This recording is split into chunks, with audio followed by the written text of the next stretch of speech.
Hello students, कैसे हैं आप लोग। मेरा नाम है मनीष सिंह और आज हम लोग एनपीओ के कुछ एमसीक्यूज करेंगे। ठीक है, तो हमारा क्वेश्चन 1 है झारखंड एकेडमिक काउंसिल एक्ट। अब आप लोग देखो, ऑर्गेनाइजेशन दो टाइप में होते हैं। ठीक है, एक हो गया आपका फॉर प्रॉफिट ऑर्गेनाइजेशन और एक होता है not for profit organisation. Profit organisation को हम लोग कहते हैं ट्रेडिंग ऑर्गेनाइजेशन भी कहेंगे, ट्रेडिंग ऑर्गेनाइजेशन। और नॉट फॉर प्रॉफिट ऑर्गेनाइजेशन को हम लोग कहते हैं नॉन ट्रेडिंग ऑर्गेनाइजेशन। ठीक है, फॉर प्रॉफिट ऑर्गेनाइजेशन और ट्रेडिंग ऑर्गेनाइजेशन का मतलब होता है वह ऑर्गेनाइजेशन जिसका मोटिव सिर्फ प्रॉफिट अर्न करना होता है। फॉर प्रॉफिट ऑर्गेनाइजेशन का मतलब क्या बोले, वह ऑर्गेनाइजेशन जिसका मोटिव सिर्फ प्रॉफिट अर्न करना, सिर्फ प्रॉफिट कमाना होता है, उसको हम लोग क्या कहते हैं फॉर प्रॉफिट ऑर्गेनाइजेशन या ट्रेडिंग ऑर्गेनाइजेशन। और नॉट फॉर प्रॉफिट ऑर्गेनाइजेशन का मतलब क्या होगा, वह ऑर्गेनाइजेशन जिसका मोटिव सर्विस प्रोवाइड करना होता है। ठीक है, वह ऑर्गेनाइजेशन जिसका मोटिव सर्विस प्रोवाइड करना होता है उसे हम लोग क्या कहते हैं नॉट फॉर प्रॉफिट ऑर्गेनाइजेशन या नॉन ट्रेडिंग ऑर्गेनाइजेशन। अब इसमें देखो क्या किया जाएगा, तो जितने भी एजुकेशनल इंस्टीट्यूशंस हैं, ठीक है, वो किस में आ जाएगा, एनपीओ में। जितने भी स्पोर्ट्स इंस्टीट्यूशंस हैं, स्पोर्ट्स इंस्टीट्यूशंस, जितने भी मेडिकल इंस्टीट्यूशंस हो जाएगा। ठीक है, जितने भी मेडिकल इंस्टीट्यूशंस हो जाएगा। नेक्स्ट है सोशल इंस्टीट्यूशंस, ये भी आपका किस में आ जाएगा, एनपीओ में। और एक होता है रिलीजियस इंस्टीट्यूशंस, तो रिलीजियस इंस्टीट्यूशंस भी किस में आ जाएगा, नॉट फॉर प्रॉफिट ऑर्गेनाइजेशन में। तो हमारा क्वेश्चन क्या है, हमारा क्वेश्चन है झारखंड एकेडमिक काउंसिल। तो Jharkhand academic council, academic word किससे रिलेटेड है, एजुकेशन से, यानी कि झारखंड एकेडमिक काउंसिल क्या हो गया, एजुकेशनल इंस्टीट्यूशन हो गया। एजुकेशनल इंस्टीट्यूशन किस में आ जाएगा, नॉट फॉर प्रॉफिट ऑर्गेनाइजेशन, उसे हम लोग नॉन ट्रेडिंग ऑर्गेनाइजेशन भी कहते हैं। इसलिए हमारा आंसर क्या हो जाएगा, बी, नॉन ट्रेडिंग ऑर्गेनाइजेशन। यानी कि झारखंड एकेडमिक काउंसिल आपका क्या है, नॉन ट्रेडिंग ऑर्गेनाइजेशन। फर्स्ट का आंसर हो गया बी। सेकेंड है which of the following is not a not for profit organisation. Not for profit organisation को हम लोग शॉर्ट में क्या लिखते हैं, एनपीओ। तो आपको बताना है कि इनमें से कौन एनपीओ में नहीं आता है। तो देखो, कॉलेज क्या हो गया, कॉलेज आपका एजुकेशनल इंस्टीट्यूशन हो गया, यानी कि एजुकेशनल इंस्टीट्यूशन किस में आ जाएगा, एनपीओ में आ जाएगा। स्पोर्ट्स क्लब क्या हो गया, स्पोर्ट्स इंस्टीट्यूशन में आ जाएगा, तो स्पोर्ट्स इंस्टीट्यूशन किस में आ जाएगा, एनपीओ में आ जाएगा। ठीक है, हॉस्पिटल आपका क्या हो गया, मेडिकल इंस्टीट्यूशन में आ जाएगा। ठीक है, तो ए, सी और डी आपका क्या हो गया, एनपीओ में आता है। सॉरी, ए, बी और डी आपका किस में आ जाएगा, एनपीओ में आ जाएगा। मारुति उद्योग आपका कौन सा ऑर्गेनाइजेशन हो जाएगा, ट्रेडिंग ऑर्गेनाइजेशन। ठीक है, ट्रेडिंग ऑर्गेनाइजेशन। तो हमारा क्वेश्चन क्या है, which of the following is not a not for profit organisation, यानी कि इनमें से कौन एनपीओ में नहीं आता है। तो मारुति उद्योग है आपका, वो आपका एनपीओ में नहीं आता है क्योंकि वो आपका कौन सा ऑर्गेनाइजेशन हो गया, ट्रेडिंग ऑर्गेनाइजेशन। तो इसका आंसर हो गया सी, मारुति उद्योग इज नॉट अ एनपीओ। ठीक है, थर्ड है receipts and payment account is अ। अब देखो, रिसिप्ट्स एंड पेमेंट अकाउंट क्या होता है, तो रिसिप्ट्स एंड पेमेंट अकाउंट को कहा जाता है summary of all the cash transactions. जितना भी कैश ट्रांजेक्शन होगा उसका समरी को हम लोग क्या कहते हैं, रिसिप्ट्स एंड पेमेंट अकाउंट। इसमें हम लोग क्या रिकॉर्ड करते हैं, तो कैश रिसिप्ट्स को रिकॉर्ड करते हैं और कैश पेमेंट्स को रिकॉर्ड करते हैं। ठीक है, तो कैश रिसिप्ट्स, कैश पेमेंट किससे रिलेटेड हो गया, कैश से। और 11th में पढ़े हो गए कि कैश कौन सा अकाउंट में आता है, रियल अकाउंट। इसलिए रिसिप्ट्स एंड पेमेंट अकाउंट आपका कौन सा अकाउंट हो जाएगा, रियल अकाउंट। तो क्वेश्चन नंबर 3 का आंसर क्या हो गया, B, receipts and payment account कौन सा अकाउंट होता है, रियल अकाउंट। ठीक है, फोर्थ नंबर है income and expenditure account is a. ठीक है, तो इनकम एंड एक्सपेंडिचर अकाउंट में हम क्या दिखाते हैं, इनकम्स को दिखाते हैं। तो कौन से इनकम को दिखाते हैं, तो जो रेवेन्यू इनकम है। ठीक है, रेवेन्यू इनकम का मतलब जो रेकरिंग नेचर का होता है, जो बार बार होने वाला इनकम हो। ठीक है, और एक्सपेंस को दिखाते हैं, तो कौन सा एक्सपेंस को दिखाते हैं, तो कहेंगे रेवेन्यू एक्सपेंस को दिखाते हैं। रेवेन्यू एक्सपेंस भी कौन सा नेचर का होता है, रेकरिंग नेचर का हो गया, बार बार होने वाला एक्सपेंस। ठीक है, तो इनकम एंड एक्सपेंडिचर अकाउंट में हम क्या दिखाते हैं, इनकम और एक्सपेंस को दिखाते हैं, और इनकम एक्सपेंस आपका कौन सा अकाउंट में आ जाएगा, नॉमिनल अकाउंट में आ जाता है। तो इनकम एंड एक्सपेंडिचर अकाउंट आपका कौन सा अकाउंट हो गया, नॉमिनल अकाउंट। इसलिए क्वेश्चन नंबर 4 का आंसर क्या हो गया, सी। इनकम एंड एक्सपेंडिचर अकाउंट में हम लोग इनकम्स, रेवेन्यू इनकम्स और रेवेन्यू एक्सपेंस को दिखाते हैं, और इनकम और एक्सपेंस आपका नॉमिनल अकाउंट में आ जाता है। इसलिए इनकम एंड एक्सपेंडिचर अकाउंट आपका कौन सा अकाउंट हो गया, नॉमिनल अकाउंट हो गया। नेक्स्ट क्वेश्चन है question number 5। Question number 5, income and expenditure account generally indicates. अब देखो, इनकम एंड एक्सपेंडिचर अकाउंट बनाते हैं तो उसका एक फॉर्मेट पहले देख लो आप लोग। इनकम एंड एक्सपेंडिचर अकाउंट में हम लोग 4 कॉलम बनाते हैं। एक डेबिट में दिखाते हैं एक्सपेंडिचर, फिर अमाउंट, उसके बाद हम दिखाते हैं इनकम, और उसका दिखा देंगे अमाउंट। ठीक है, तो इनकम एंड एक्सपेंडिचर अकाउंट में क्या करते हैं, सबसे लास्ट में बैलेंस करते हैं। अगर डेबिट साइड घट रहा हो, डेबिट साइड कम हो रहा हो, तो किससे बैलेंस करते हैं, सरप्लस। सरप्लस को हम लोग कहते हैं excess of income, excess of income over expenditure, over expenditure. और क्रेडिट साइड घटता है, इसको क्या लिखते हैं, bye deficit.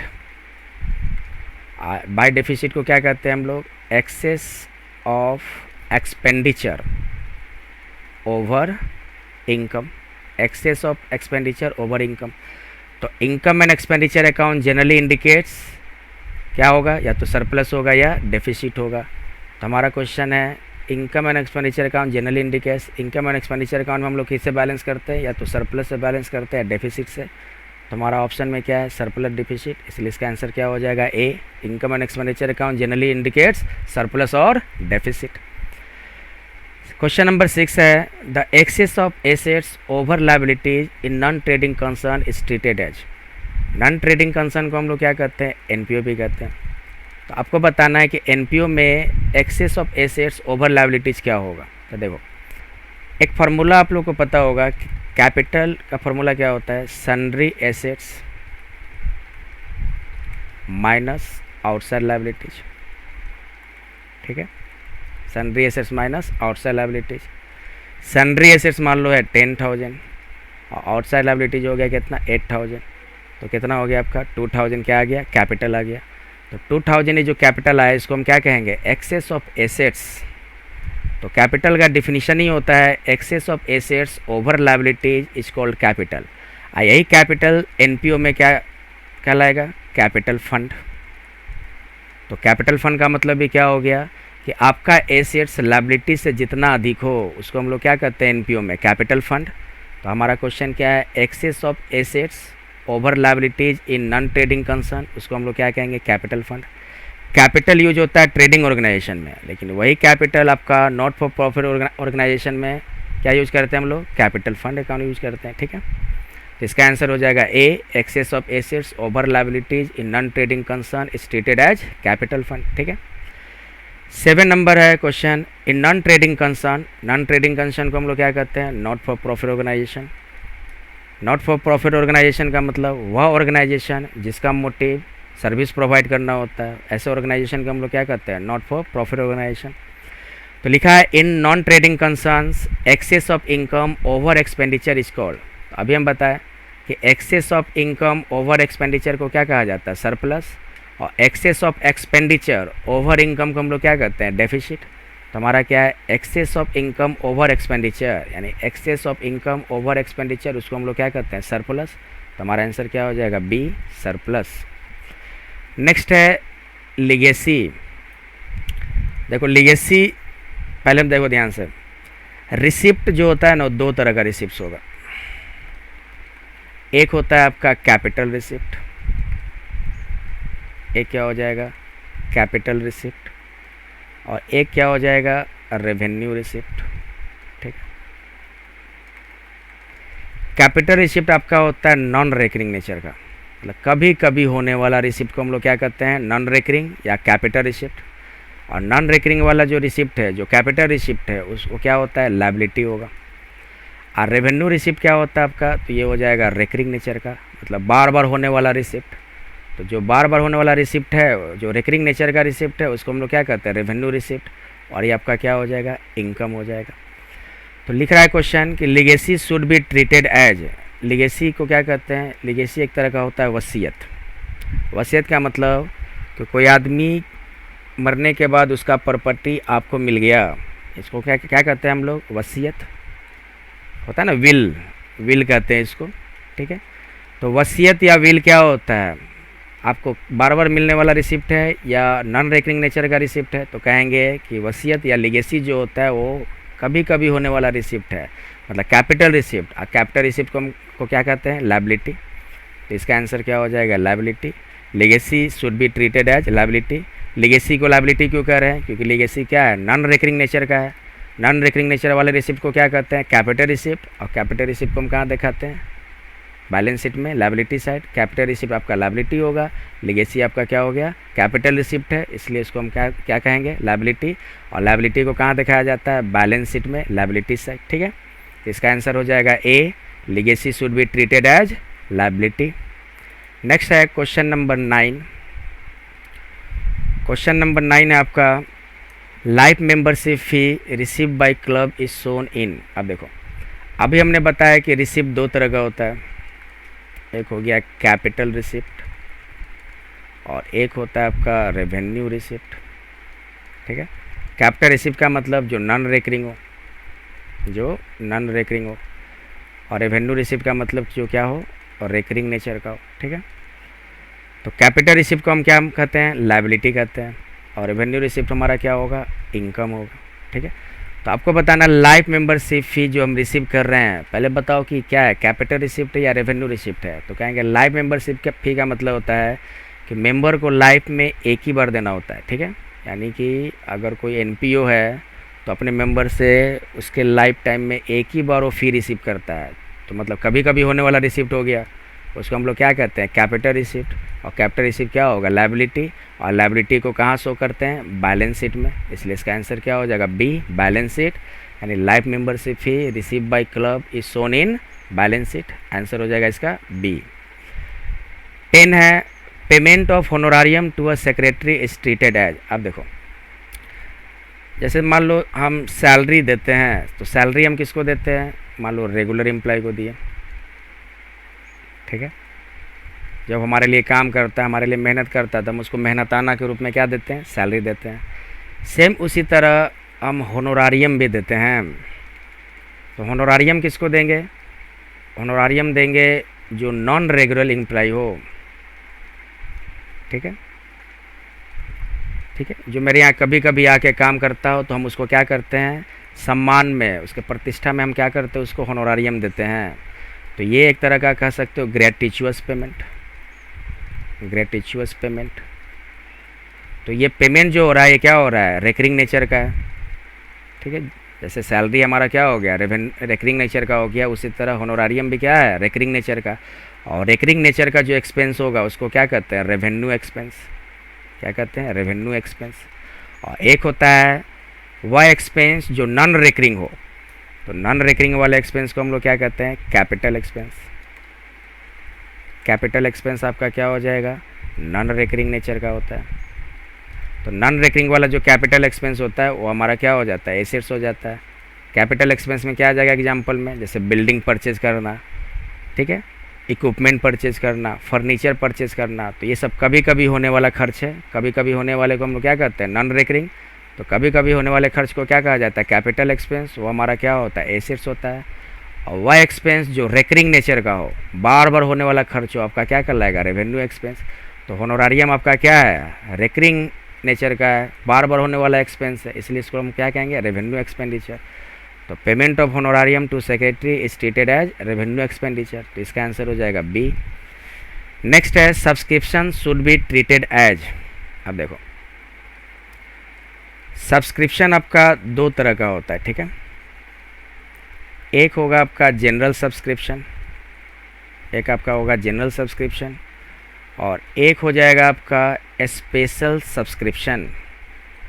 Special subscription, general subscription का मतलब जिसका पर्पस जनरल हो, स्पेशल सब्सक्रिप्शन का मतलब इसमें स्पेसिफिक पर्पस हो, ठीक है। तो आप लोग देखो ध्यान से, जनरल सब्सक्रिप्शन क्या होगा, ये रेकरिंग नेचर का होता है। कौन सा नेचर का हो जाएगा, रेकरिंग नेचर का। और रेकरिंग नेचर वाला सब्सक्रिप्शन हम क्या कर रहे हैं, रिसिप्ट कर रहे हैं, तो रेकरिंग नेचर वाला जो सब रिसिप्ट है उसको क्या करते हैं, रेवेन्यू रिसिप्ट, रेवेन्यू रिसिप्ट। और रेवेन्यू रिसिप्ट आपका क्या हो जाएगा, इनकम हो जाएगा, ठीक है। और स्पेशल सब्सक्रिप्शन स्पेसिफिक पर्पस के लिए लिया गया, तो ये आपका हो जाएगा कैपिटल रिसिप्ट। ये नॉन रेकरिंग नेचर का होता है, ये क्या कहलाएगा आपका, कैपिटल रिसिप्ट। और कैपिटल रिसिप्ट को हम लोग क्या करते हैं, लायबिलिटी, और ये हम कहाँ दिखाते हैं, बैलेंस शीट में। तो चलो स्टार्ट करते हैं।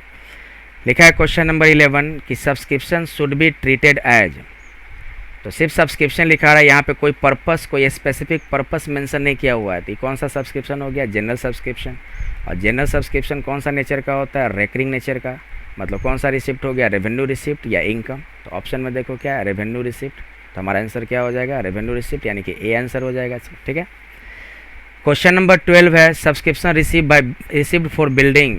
तो यहाँ पे मेंशन कर दिया है कि सब्सक्रिप्शन आप रिसीव कर रहे हो किस लिए, बिल्डिंग के लिए, यानी कि यहाँ पे पर्पस मेंशन किया हुआ है। तो आपका कौन सा सब्सक्रिप्शन हो जाएगा, स्पेशल सब्सक्रिप्शन।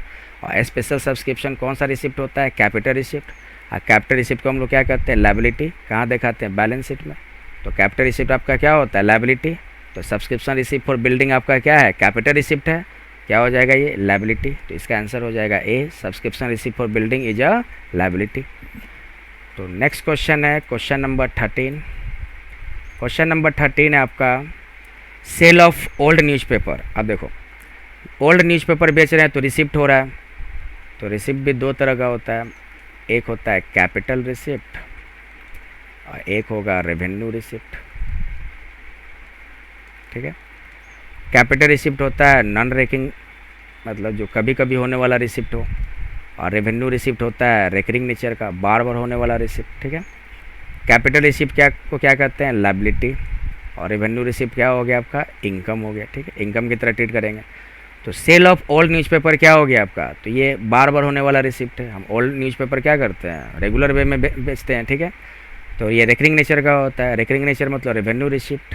तो हमारा आंसर क्या हो जाएगा, रेवेन्यू रिसिप्ट। तो सेल ऑफ ओल्ड न्यूज़पेपर क्या हो गया, रेवेन्यू रिसिप्ट है। रेवेन्यू रिसिप्ट क्यों है, क्योंकि बार बार होने वाला रिसिप्ट है, रेकरिंग नेचर का है। तो रेकरिंग नेचर वाले को हम लोग क्या करते हैं, रेवेन्यू रिसिप्ट। नेक्स्ट है question number 14, property received as a result of the will of the deceased person is called.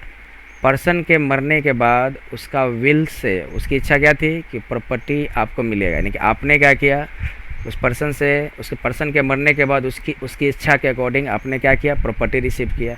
इसको हम लोग क्या करते हैं, विल। विल को हम लोग वसीयत भी कहते हैं। एक और चीज़ बताएं अभी हम क्या कहते हैं, लिगेसी।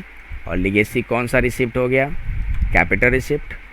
और कैपिटल रिसिप्ट को हम क्या दिखाएंगे, लायबिलिटी कहते हैं। और लायबिलिटी कहाँ दिखाया जाता है, बैलेंस शीट में। तो ये आपका आंसर क्या हो जाएगा, लिगेसी। लिगेसी मतलब वसीयत, ठीक है। Property received as a result of the will of the deceased person is called legacy. Next है all receipt of capital nature are shown in. Capital nature का जो रिसिप्ट होगा उसको कहाँ दिखाएंगे, तो देखो कैपिटल रिसिप्ट जो होता है उसको हम लोग क्या करते हैं, नॉन रेकरिंग नेचर का, वो आपका क्या हो गया, लायबिलिटी होता है। और लायबिलिटी को हम कहाँ दिखाते हैं, बैलेंस शीट में। तो all receipt of capital nature are shown in balance sheet. जो रेवेन्यू रिसिप्ट होता है जिसको हम लोग रेकरिंग नेचर का भी कहेंगे, वो आपका क्या हो गया, वो आपका इनकम होता है। और इनकम को हम कहाँ दिखाते हैं, इनकम एंड एक्सपेंडिचर अकाउंट में। तो रेवेन्यू रिसिप्ट को हम लोग कहाँ दिखाते हैं, इनकम एंड एक्सपेंडिचर अकाउंट में। और कैपिटल रिसिप्ट को हम कहाँ दिखाते हैं, बैलेंस शीट में। तो और कैपिटल नेचर का जो भी रिसिप्ट हो, यानी कैपिटल रिसिप्ट को हम कहाँ दिखा देंगे, बैलेंस शीट में। तो इसका आंसर हो जाएगा बी, बैलेंस शीट। नेक्स्ट है income and expenditure account is prepared bye. Income and expenditure account कौन सा ऑर्गेनाइजेशन बनाती है, तो देखो एनपीओ यानी कि नॉट फॉर प्रॉफिट ऑर्गेनाइजेशन के फाइनेंशियल स्टेटमेंट में हम तीन चीज़ बनाते हैं, receipts and payments account. Receipts and payments account. एक हम बनाते हैं इनकम एंड एक्सपेंडिचर अकाउंट, और एक हम बनाते हैं बैलेंस शीट। यानी कि एनपीओ के फाइनेंशियल स्टेटमेंट में क्या क्या बनाया जाता है, receipts and payment account, income and expenditure account, और बनाया जाता है बैलेंस शीट।